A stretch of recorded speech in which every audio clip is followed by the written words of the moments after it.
Hey guys, Steve from Performance Institute here. Just wanted to go over the kettlebell swing. So there's a couple different kinds of kettlebell swings. Typically the first variation that we'll talk about or that we'll coach as we start people is called a Russian kettlebell swing. What a Russian kettlebell swing is when you're actually going to swing it up to the chest versus an American swing, or overhead swing is what they'll call, obviously, when you're going overhead. So mechanics are a little different on both. There's positives to both. I wouldn't say one better than the other, but typically if I'm trying to create power and tension in the athlete, I'm looking at that Russian kettlebell swing as a place to start. So prerequisite in order before doing a kettlebell swing is you need to know how to hip hinge. So if you've never done that before, don't start doing a kettlebell swing. You need to be coached on it a little bit. So some of the basics we want to teach somebody is their setup. So you want to start with the kettlebell out in front of the body. You're going to hinge yourself forward. So again, you have a soft bend in the knees. Keep that spine the same throughout. So you're hinging. Think like you're going to hike it like a football. Swing it through and then explode up to the chest. So with a good kettlebell swing, it's a rapid extension of the legs and the hips. So what we'll see with a lot of people as we're coaching them at the start is that they're primarily using their arms, thinking it's a lift from the shoulders. They're certainly assisting, but they're not the prime mover. So make sure it's the backside, it's that posterior chain, it's the glutes, it's the hamstrings, it's the low back, all coming together in order to create that whip.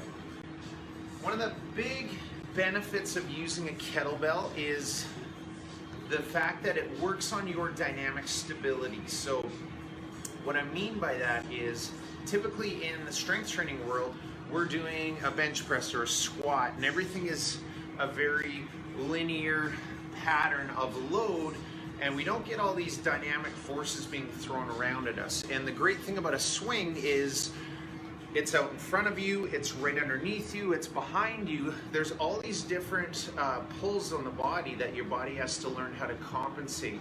Develops great grip strength.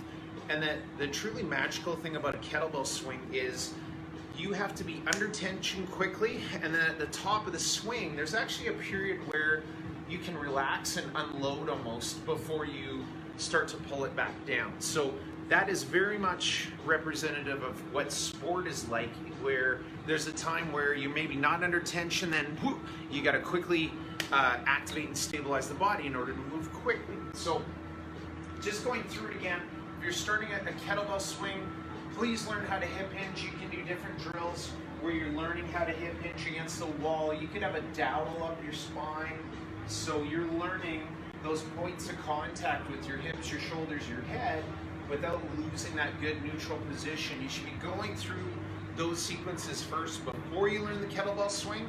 But again, if your goal is to improve strength, improve power, stability, grip strength, we can play with kettlebell swings for improving conditioning, body composition as well. It's a great tool. So again, set it up so the kettlebell is out in front of the body, pull it through the legs, explode up from the hips.